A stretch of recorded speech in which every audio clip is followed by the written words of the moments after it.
My daughter tells people at school that I'm her sister and that my mom is her mom. My daughter is 8 years old and in the 3rd grade. My boyfriend and I hid her at 16, 18 and are currently 24 and 26. My mom usually picks up my daughter at school and practice, and I occasionally pick her up. Her athletic banquet was yesterday. When the parents met up, they addressed me as her sister and asked if I was filling for her mom. Her friends as well thought I was her sister. I corrected them and said that I was her mom, not her sister. They gave the same "I'm judging you but I'm trying to hide it" face that everyone does once I tell them I have a daughter. My mom had no idea that my daughter had been lying that I was her sister. Each time that I said hello to them, they thought I was her sister and I had no idea. When we got home, my daughter was upset and embarrassed that the truth was told. She went to her room and didn't speak with us. My boyfriend dropped her off this morning and said that she was still mad and giving the silent treatment. Any advice on how to address this properly? I would sit HO down and ask her why she was lying. Wait for her to give an answer, and if she doesn't, ask more specific questions. Is she embarrassed? Did someone tell her to lie? Did someone ask if you were her sister and she just went along with it? Maybe HO sees other parents that are around her grandparents' age and just wanted to fit in. Then explain why lying isn't okay, that it hurts people. Maybe even do a family therapy session. They can help identify different family dynamics at play. Sounds like she knew that would be her friends' and teachers' reaction, the trying not to judge face, so rather than put up with it, she lied. She may also be embarrassed by it. Talking to her is the best way, but give her a few days to cool off maybe. Yeah, I think this is the most valid reason. She probably wanted to fit in because boy do I know how much shit moms have spoken about me. The assumptions were through the roof.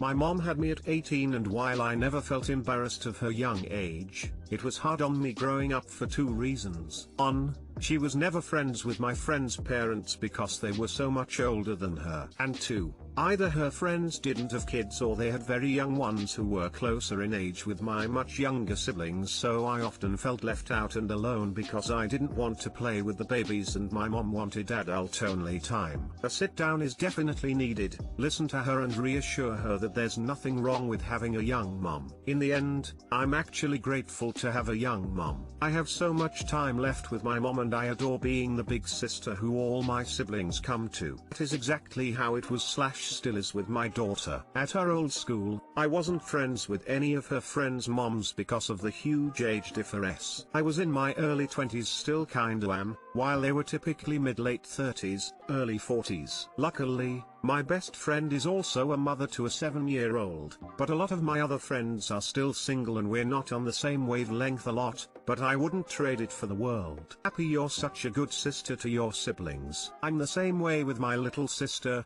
13.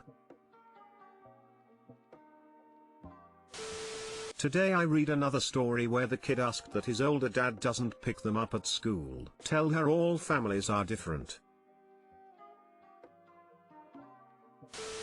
Don't be mad at her. Approach it from a place of trying to understand why she chose to lie to so many people about this. Talk about why you are proud to be her mom and why she should be proud to be your daughter. Then discuss how lying is bad, etc. At least, that is how I would do it. If it feels too much for you to handle on your own, maybe get a therapist or something like that involved. My dad is having an affair with someone who is my age. I am kind of reeling. My mum doesn't want to talk about it and just says I don't understand what it means to be married. Maybe I don't, but I really don't think this is right. My dad, 49M, and my mum, 47F, have been married 20+ years. They have me, 21M, and my younger sibling. Don't want to get into siblings' age/gender as they don't know anything about this. They're younger though. Sibling was diagnosed with cancer 8 years ago and it was a big journey to make sure that sibling got through it. It took a big toll on the whole family. My mum gave up her job to look after sibling full time. It was over 2 years of back and forth. But we got lucky, sibling is thriving now. My dad has a high-powered job and always worked a lot, but he always made it home for dinner. But then about a year into siblings treatment, he started working late or going to golf club a night a week. Then over time it was 2 nights, and for the past few years it's been half the week. It was always sort of clear that siblings' illness didn't exactly bring our parents together. My mum got totally into that, and TBH, she wasn't always very present for me emotionally, but sibling was so unwell that I just kind of got it. She's been great ever since. I asked my mum a few years ago if she and dad were happy, and she said that marriage is more than just romance and rainbows, and that they had a life together. Which didn't really answer my question, or maybe it did. About a year ago I finally twigged that my dad was having an affair, and it had been going on for a while. Basically I found a document that indicated that he rents a flat on the other side of town. There was just this moment when I realized, and my mum saw it kind of sink in, and she just shook her head, and I didn't say anything. 2 days ago I found out who his mistress was. It's a girl who was in my class at school. Izzy actually used to go out with my best friend from ages 14 to 16. My friend was distraught when she broke up with him. It seems like she did this because she had met my dad. He rented a flat and they've been having an affair for 5 years. I confronted my dad and he just told me that it was none of my business, that his relationship with my mother had evolved when sibling got sick, and that his sexual needs had upgraded, and that Izzy can meet them in a way that my mother cannot. WTF! Exclamation mark. He said, and my mother confirmed that he told my mum that he was planning to have an affair with Izzy before it started, and that ground rules were set so that Izzy couldn't come to our house, and that he would still be home X number of nights a week, and that no more than £X would be spent on Izzy. My mother gave her permission, and that's been the situation ever since. My mother just said she didn't want to discuss it, and that relationships change over time. My dad said that he would go and stay in his flat for the rest of the week while I cooled off, but that he would come back on Monday and that we wouldn't be talking about it again. I've been living at home during the pandemic as my university has been shut, and I haven't exactly got anywhere else to go. Plus my mum doesn't want me to go, and sibling is still in school and doesn't know anything about this. I'm physically kind of nauseous about this whole thing, and I don't want anyone to know. My dad is just a total creep. I hadn't spoken to Izzy in a long time, but I remember her as really quiet and very clever. She is also very bold today. I fucked up. Her parents had a very messy divorce during the last couple of years at school, and I remember her being very upset about it. I can't believe that she's put in 5 years of her life into this. My friend really loved her. He spent a good 2 years trying to win her back. I don't know what to do. I need a roof over my head, but I don't want to look at my dad's smug face again. I hate how my mother can't meet my eye. I feel like sibling knows something's up, and I don't want to lie. It's like the house I thought was made of bricks was just made out of straw, but I don't know if I have spine to blow the whole thing down. Would we be better off? Internet people, fresh perspective appreciated. Your dad has had an affair with your 21-year-old friend for the last 5 years, starting when she was 16. Fucking yikes, but I don't know your location. He is right, it is none of your business. It is, your mother's, and Izzy's. But that does not negate any response or feelings you have about the information at all. Personally, that would drastically alter my view and ultimately my relationship with my dad. And that would be perfectly acceptable boundary for me to redefine. People think they get to dictate others' responses in the same breath they demand you stay out of their business. We're UK, are not illegal, but very very gross. He met her at one of my school concerts. Agree with all the comments that your dad's actions are reprehensible. In terms of advice, the best you can do is focus on the future. Help your mum achieve more independence, encouraging her to get a job. Maybe you can find a resume reviewing firm to help her have confidence, and as restrictions lift, to get out and make more connections, via hobbies, yoga, book clubs, charity work, etc. The more her life is outside your dad, the more strength she will find to move on. You can also help her research to make sure she has a good lawyer. Your dad is draining their joint assets. That's her retirement fund paying your ex-friend's rent and vacations. Even if she doesn't want to separate now, she should take advice on her situation, particularly regarding finances. For yourself, you can choose the future relationship with your dad. It is of course changed now. His actions stepping away from his family when you needed him most are massively selfish. You can do your best to create space from him without being confrontational for now if that would be best for your mum and sibling, but anger is natural. You're perfectly justified in feeling that way, and you don't need to have a relationship with him in the future if you don't wish to. So they started dating at 16 and 44? Yay.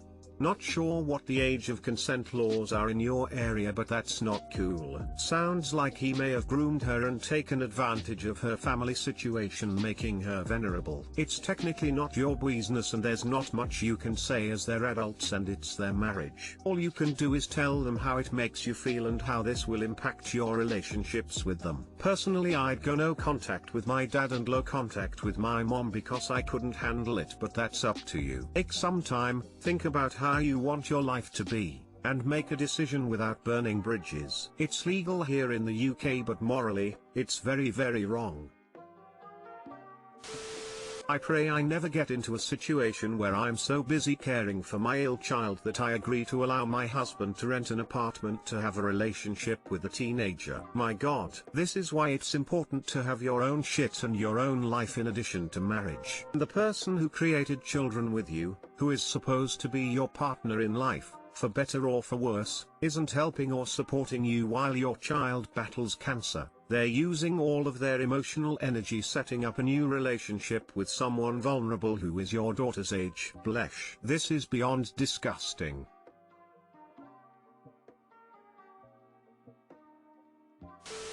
It's creepy and messed up that Op's dad groomed a 16-year-old, same age of Op at the time, with ongoing family issues. But that has been pointed out by many people. Another sickening detail is that he did this while Op's little brother had cancer. From the it is described, the kid was dying, and what did Op's dad think of? Upgrading his sex life. He put his sexual needs before the emotional and physical needs of his wife and kids. He got a mistress and he started spending nights away from home in the moment his family needed him most. Imagine being Op's mother, your kid gets really sick, you quit your job to take care of him, losing your financial independence, and your husband has the nerve to come home during this time and tell you that he's planning on getting a 16-year-old mistress. Because of the situation she was in, she had to pick a fight, and of course she decided to accept Op's dad's affair, because she had a sick son to worry about and no income of her own. Op, I'm sorry to say this, but your dad is a shitty person. Yes, this. Admittedly, I think sibling was turning the corner by the time all this started, but it really took it out of all of us because there was a spell where I definitely thought sibling might die. It takes a long time to come back down to earth after an experience like that, and all he did was go out and organize an affair with Izzy.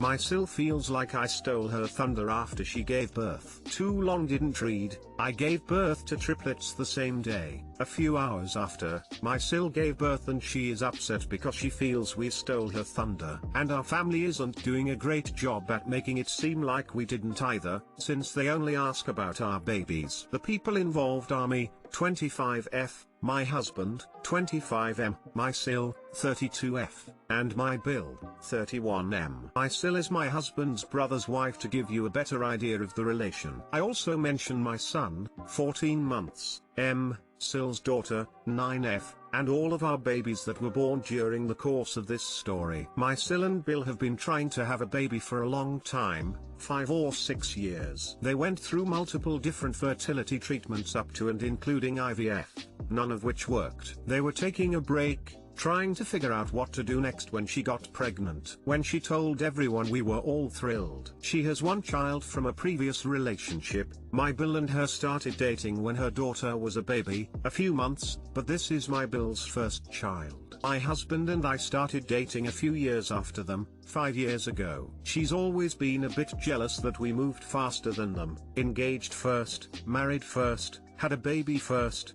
but despite this we have always had a good relationship, and I definitely understand why she was so frustrated about all of that. So, like I said, we had a baby 14 months ago. It was the first grandchild born into the family, and naturally everyone was very excited to have a newborn around. She wasn't so excited, but seeing as we went through infertility as well, I don't blame her for that. It took a while for her to want to be around us again, but a few months after we seemed to get back to normal. She did admit she was kinda sad she wasn't having the first grandchild, but she also understood that we can't pause our lives for them. A few months after having our first, without telling anyone, my husband and I started trying for a second. The first time took 10 months after starting fertility treatments, so we didn't expect it to work right away, but it did. So I was 12 weeks behind my Sil. She was due April 2nd and I was due June 23rd. Then we found out that the one embryo we had transferred had split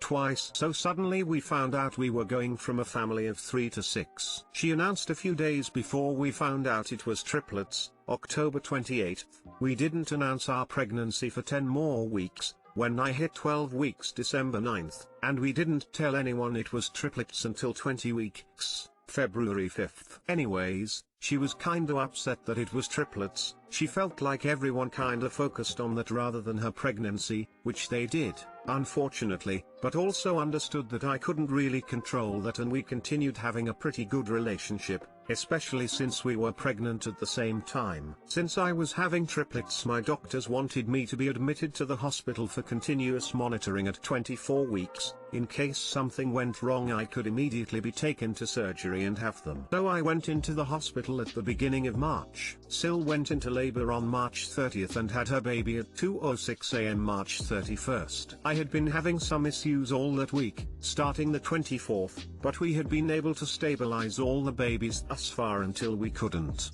On March 31st, one of the baby's heart rates, baby B, was fluctuating wildly and we couldn't find it sometimes. Because of this, my doctors decided it was time. So March 31st at 4:31, 4:33, and 4:37 p.m. I gave birth. All babies are doing well, but seeing as they were only 28 weeks are in the NICU. Sil had texted everyone that morning letting us know she gave birth, and the family chat was blowing up with everyone being so excited. My husband texted before going into the surgery to pray for us and our babies, and then texted right after surgery that I was doing well and all babies were born and doing as well as we could expect, but we had a long road. The family chat kinda shifted from being happy and excited for them to concern for us. My Bill texted my husband saying that his wife was very upset and felt like we stole their moment and that they needed time. It's been 10 days and they haven't talked to us anymore or acknowledged us in the group chat. Obviously I wouldn't have chosen to give birth that early, though I was expected to, and I definitely would have liked to give birth on a different day than her. But I wasn't in the place to make that decision. The family has been asking a lot about our kids and how they are doing, but not much about how they are adjusting to having the baby home. I've tried to steer the conversation towards them some, but without them responding to me it doesn't really work. I really don't know what else to do. It's not like I can change what happened, and it's not like it was my fault. The family isn't really doing a good job of acknowledging everyone, specifically them, but I don't know how to change that either. I feel like this has completely soured our relationship and I'm not sure if I can fix it. Does anyone have any advice on how to go about this? Should I just give it more time? I also feel like this is going to come up every year when we go to celebrate their birthdays.